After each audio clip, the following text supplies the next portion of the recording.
저는 항상 좀 즐겁게 하자, 가능하면 재밌게 하자, 그런 주의를 갖고 있는데 그런 생각을 왜 갖게 됐나 저도 고민을 해봤어요. 네네네. 근데 잘 생각을 해보니까 어렸을 때 저희 아버지가 아무래도 독서를 많이 한 학생들이 국어 영역이나 이런 부분에서는 당연히 좀 월등한 성적을 낼 수 있다, 이런 거는 누구나 공감하는 부분이잖아요. 그죠?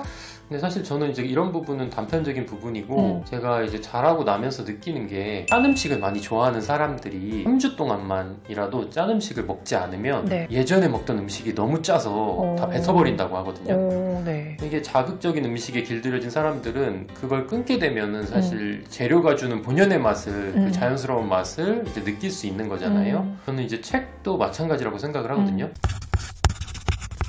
안녕하세요. 교집합 스튜디오 주단쌤입니다. 오늘 스튜디오에는요, 호텔 카르디아의 비밀의 방이라는 어린이 동화를 쓰신 따끈따끈한 책이거든요. 이 책을 쓰신 권혁진 작가님을 모셨습니다. 안녕하세요. 안녕하세요. 네, 먼저 작가님이 이력이 굉장히 특이하시더라고요. 일단 서울대 경제학과 출신이시고 직장 생활도 꽤 오래 하시다가 이제는 경희대 한의대 나오셔가지고 한의사로 활동 중이신 이런 분이신데, 소설을 굉장히 여러 개를 쓰셨더라고요. 네, 아이들 소설도 많이 쓰셨는데요. 제가 이 책을 먼저 본 아이가 서평을 쓴 거를 봤는데 그게 굉장히 좀 인상적이어가지고 그 말씀으로 좀 질문을 시작해 보려고 합니다. 호텔 카르디아, 여기에 가서 어릴 때 엄마랑 같이 놀고 싶다, 지금은 엄마가 힘들다고 잘 안 놀아주니까, 뭐 이런 서평을 쓴 아이가 있었는데, 컨셉이 아이들만 갈 수 있는 호텔이더라고요. 네. 그죠? 그래서 엄마가 가려면 아이로 껴서 갈 수밖에 없는 그런 호텔인 거죠. 엄마 아빠의 어린 시절과 만난다는 그 설정이 정말 조금 인상적인데, 이런 책을 상상력을 발휘해서 쓰시게 된 계기가 좀 궁금하거든요. 제가 어렸을 때만 해도 그때는 오락실이 아이들한테 엄청 인기가 많았어요. 네네. 근데 저희 아버지께서는 오락실에 가지 말라고 게임기를 하나 사주셔서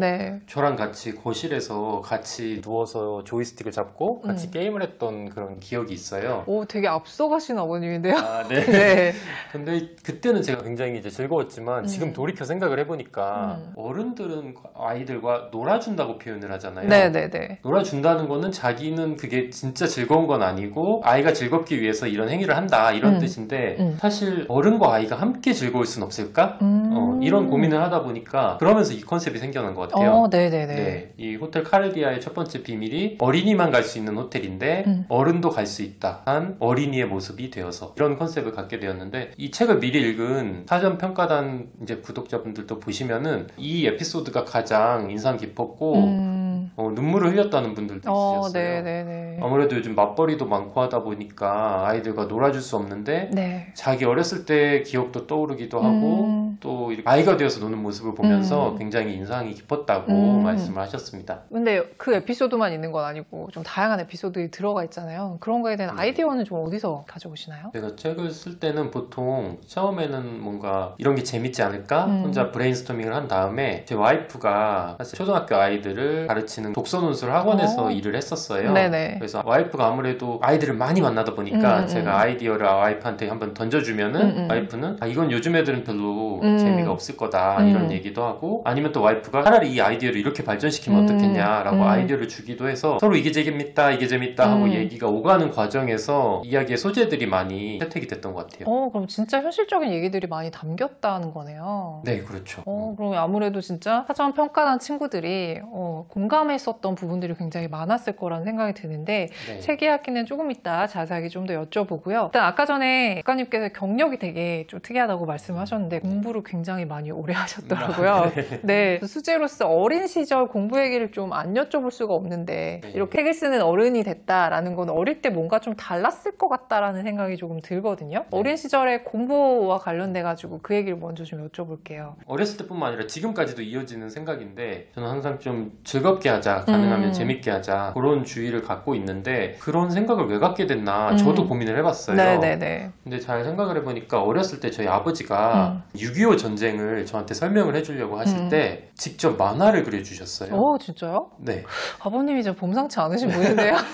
만약에 제가 이제 역사책으로 공부를 했다면 이게 지루하고 읽기도 싫고 해서 금방 잊어버리고 이랬을 텐데, 그 직접 그려주신 만화를 보니까 이게 생생하게 와닿고, 또 이 내용을 내용도 잘 이해가 되고 네. 이런 경험을 겪고 나서부터 저는 이제 그 잘하면서도 계속 지루하게 공부를 한다거나 지겹게 하는 공부를 어떻게 하면 그래도 좀 재밌게 할 수 있을까 이걸 혼자서 고민하게 되는 계기가 됐던 것 같아요. 네네네. 네, 그래서 어렸을 때 공부를 하면서도 제가 이제 한 자리에서 계속 오래 앉아서 공부하는 게 싫고 하면은 침대에 누워서 주로 공부를 또 많이 했었기도 했고 암기하는 게 어렵고 이러면은 기존에 있는 암기법이 아니라 제가 이제 기발한 암기법을 스스로 만들어서 하는 것도 좋아했고 나중에 대학생이 돼서는 제가 집중이 안 되고 이러면은 사실은 와인을 일부러 한 잔 마시고 네네. 네, 잡생각을 이제 없애버리고 공부를 하기도 하고 취중 공부를 하셨단 말이세요? 네. 네네. 그래서 뭐 이런 것들을 가지고 이제 몇 년 전에는 그 공부하기가 죽기보다 싫을 때 읽는 책이라는 책도 쓰기도 했고요. 이런 경험을 바탕으로. 예.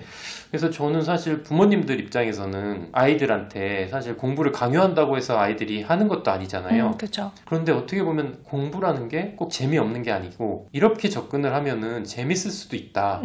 이런 경험이나 기회를 한두 번씩만 심어주기만 해도 아이들은 또 자기가 알아서 그런 길을 찾아갈 수도 있는 거잖아요. 네, 그래서 저는 이런 제 경험에서 이런 걸 좀 얻어가실 수 있지 않을까 생각을 해봤습니다. 네. 아, 네, 좋네요. 그럼 작가님 여기서 좀 궁금한데요. 네. 공부는 많이 하셨는데 책도 네. 많이 읽으셨어요, 혹시? 저는 사실 책은 좀 편식을 많이 했는데요. 예, 초등학교 때는 제가 추리소설에 빠져서 예, 셜록 홈즈 시리즈를 계속 읽었고 그 외에 이제 다른 추리소설도 계속 탐독을 했던 것 같아요. 네네. 근데 이제 사실 학교에서 읽으라는 고전 문학 이런 거는 사실 제 재미가 없어가지고 네네, 그쵸. 예, 거의 읽질 않았고 근데 이제 제 친구 중에도 보면은 무협지를 그때 무협소설을 좋아해서 그것만 막 몇백 권을 읽은 친구가 있었어요. 그 친구 지금 뭐 하나요? 지금 뭐 대기업 취직을 했는데 네. 그 친구 같은 경우에 제가 보니까 국어 점수가 항상 거의 만점에 가깝게 나오더라고요. 와, 무협지 가서 국어 점수 좋기 쉽지 않은데요? 네, 쉽지 않은데 아무래도 그거를 읽으면서 속독이 조절도 됐고 요즘에 이제 뭐 수능도 그렇잖아요. 네, 빨리 그쵸, 읽는 사람이 맞아요. 엄청 유리하잖아요. 그리고 이제 글을 읽으면서도 자동으로 이렇게 문단을 나누고 이런 기술들이 습득이 됐던 것 같아요. 그래서 제가 이제 그런 걸 보면서 느꼈던 게 어렸을 때 책을 사실 요즘 안 좋아하잖아요. 그쵸. 근데 적어도 어떤 분야라도 그냥 꾸준히 읽다 보면은 그게 결국에는 나중에 공부를 할 때도 도움이 되는 방향으로 되니까 일단은 책이랑 가까워지는 게 먼저가 아닐까 예, 이런 생각을 했습니다. 편독을 하셨지만 어쨌든 간에 그래도 책을 좀 읽으신 입장에서 독서가 공부와 인생에서 구체적으로 어떤 도움을 준다고 생각하시는지 작가님의 생각을 좀 듣고 싶어요. 네. 아무래도 독서를 많이 한 학생들이 국어 영역이나 이런 부분에서는 당연히 좀 월등한 성적을 낼 수 있다 이런 거는 누구나 공감하는 부분이잖아요. 그렇죠. 근데 사실 저는 이제 이런 부분은 단편적인 부분이고 제가 이제 자라고 나면서 느끼는 게 사실 독서 습관이라는 거는 어떻게 보면은 우리가 욕망하고자 하는 삶을 사는데 실현하는데 가장 큰 도움을 줄 수 있는 요소다라고 생각을 해요. 사실 우리가 욕망하는 삶이라는 게 모두 다르잖아요. 네. 어떤 사람은 부자가 되고 싶고 어떤 사람은 유명해지고 싶고 사회에 기여하는 삶을 살고 싶은 사람도 있고 그런 거 다 필요 없고 그냥 나답게 살고 싶다 이런 생각을 하는 사람도 있잖아요.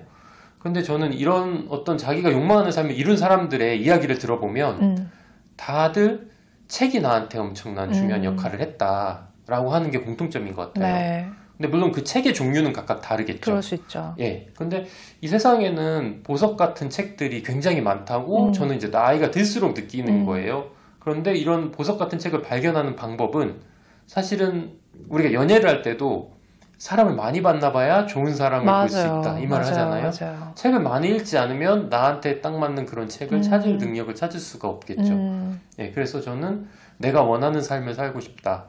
혹은 내 욕망을 이루고 싶다. 그게 무엇이든 간 독서 습관을 기르는 것부터가 그런 자기 원하는 삶을 가는 시초가 될 수 있다. 이렇게 생각을 합니다. 네. 그러면 일단은 아이들한테 책을 좀 접하게 하시려면 재밌는 책부터 시작을 하시면 좋겠네요. 네, 저는 항상 그렇게 생각을 합니다. 네. 네, 저희가 좀 전에 얘기를 나눠봤을 때 어릴 때부터 이렇게 습작을 많이 하셨다고 들었어요. 글 쓰는 거를. 네. 아니, 책을 많이 읽으신 건 아닌데 뭐 편독을 하셨는데 왜 글을 쓰기 시작했다고 생각하세요? 그냥 제가 그런 것 같아요. 그런 사람인 것 같아요. 뭔가 이렇게 뭐를 창작을 하고 싶은 욕구를 갖고 태어난 사람인 것 같아요. 그게 공부할 때도 그렇고 좀 전에 재미를 위해서 공부도 이런저런 방법들을 막 떠올리신다고 말씀하셨는데 그것도 약간 창작의 영역이잖아요. 어떻게 보면. 아, 그렇죠. 그렇게 타고났을 수도 있는데 네. 아버님이 아까 전에 얘기를 들어보니까 뭔가 좀 범상치 않으신 분이었거든요. 네. 그런 자극들이 조금 도움이 됐다고 생각하시나요? 네, 도움이 된 것 같아요. 저희 아버지는 그냥 공무원으로 일을 하셨는데 네. 시 쓰는 걸 좋아하셔서 진짜 범상치 않으신데요?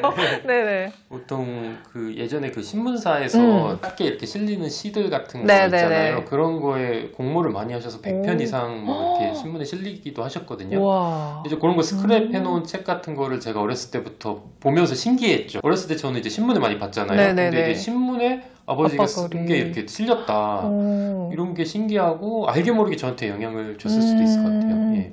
그러니까 어떻게 보면은 아버님이 가는 길을 아들이 따라가고 있는 거네요. 그런 것 같아요. 오, 예. 네, 이렇게 어릴 때 뭔가 이게 본을 보이시는 게 중요하구나라는 생각이 다시금 좀 드는데요. 네. 이제 책의 얘기로 다시 돌아와 볼게요. 예. 이 책을 상상의 나래를 펴고 재밌게 읽었던 아이들 후기가 많더라고요. 네. 작가님도 그 후기들을 좀 보셨을 텐데 네. 좀 가장 인상 깊었던 후기들이 있을 것 같아요. 아까 전에 제가 처음에 소개시켜 드렸던 거 말고 네. 뭐 그게 한 2개 정도 소개해 주시고 왜 아이들이 이 책을 강추를 하는지 저자 입장에서 네. 왜 그럴까 한번 예. 생각해 보신다면 어떨까요? 우선 제가 기억에 남는 후기는 901호 객실 에피소드인데요. 거기에서 이제 아빠가 아들과 약속을 해서 워터파크를 가기로 했는데 네. 계속 바쁜 일 때문에 못 가게 되는 그런 에피소드가 있는데 너무 많이 보이는 그런 에피소드네요. 그렇죠. 네. 예. 네. 그래서 그런 에피소드에서 아이들이 내 심장이 쿵 내려앉는 것 같았다 이런 반응을 하면서 같이 속상해하고 굉장히 몰입을 한다고 느꼈어요. 아무래도 아이들이 직접 겪을 수 있는 일들이다 그렇죠. 보니까. 맞아요. 네, 근데 이제 이런 문제를 이 책에서는 어떤 판타지적인 요소를 가미해서 신나는 결말로 끝나게 되니까 아이들이 그 대리만족을 하면서 더 책에 환호하는 것 같고 그런 경험을 했던 게 있고요. 그리고 또 다른 걸로는 이제 아이들이 책을 읽고 그냥 끝낸 게 아니라 이렇게 책에 나온 그 호텔 집에 있는 엘라라는 소녀인데 이런 네. 그림을 자기가 직접 마음에 들었다고 이 캐릭터가 그리기도 하고 그리고 또 이제 그냥 내용만 본 게 아니라 나는 이런 호텔방이 있었으면 난 더 좋을 것 같다 라고 아이디어를 제시해주는 아이들도 있었어요. 이건도 나오나요? 네, 그래서 제가 이제 이건 집필할 때 그런 것도 넣어서 이건을 써야겠다라는 생각을 했어요. 예. 어떻게 보면 아이들이 참여하는 그런 책이 돼버렸네요. 네, 공감하고 그렇죠. 참여하는. 맞습니다. 아이들이 좋아하는 그 요인이 뭘까 생각을 해봤는데 아무래도 여기에 이제 소재가 뭐 파자마 파티도 나오고 포토카드도 나오고 뭐 편의점 이런 것들이 요즘 아이들이 좋아하는 소재를 다 넣었고 요즘 아이들이 딱 고민할 만한 그런 이야기, 친구와의 이야기, 뭐 반려동물, 부모와의 관계 뭐 이런 것들을 소재로 삼다 보니까 좀 더 와닿지 않았나 싶습니다. 네. 작가님 얘기를 들으니까요. 애들도 굉장히 재밌게 읽을 수 있을 것 같고 부모님들도 우리 애도 이렇게 생각할 수 있겠구나 이런 상황에서 뭐 이런 생각들을 좀 하실 수 있을 것 같아서 같이 읽으면 굉장히 좋은 책일 것 같다는 생각이 듭니다. 자, 그러면 이제 호텔 카르디아와 비밀의 방을 통해서 작가님이 궁극적으로 아이들이나 학부모님들한테 전하고 싶은 메시지가 있으실 것 같아요. 그냥 읽고 그냥 즐겁게 지나가는 책이 아니라 뭔가 남는 책이라면 그런 게 좀 있으셨을 것 같은데 그게 뭘까요? 우선 제가 한의사다 보니까 좀 건강에 대한 얘기로 비유를 하나 드리자면 짠 음식을 많이 좋아하는 사람들이 3주 동안만이라도 짠 음식을 먹지 않으면 예전에 먹던 음식이 너무 짜서 다 뱉어버린다고 하거든요. 네. 이게 자극적인 음식에 길들여진 사람들은 그걸 끊게 되면은 사실 재료가 주는 본연의 맛을 그 자연스러운 맛을 이제 느낄 수 있는 거잖아요. 저는 이제 책도 마찬가지라고 생각을 하거든요. 요즘 이제 아이들이 자극적인 영상이나 게임이나 이런 컨텐츠에 익숙하다 보니까 어떤 책이 주는 즐거움을 모르고 살잖아요. 근데 이런 자극적인 콘텐츠를 조금만 덜어내주기만 해도 다시 그런 즐거움을 찾을 수 있다고 생각을 해요. 저는 이제 그런 즐거움을 찾게 해주는 게 일단 첫 번째 목적이었어요. 그래서 제가 지금까지 쓴 아이들 책들은 다 일단 1요소가 아이들이 재밌었으면 좋겠다. 예, 그런 관점에서 책을 썼고요. 두 번째로는 책을 덮고 그냥 끝나는 책이 아니라 뭔가 내가 무슨 말을 하고 싶은 책 이런 걸 쓰고 싶었어요.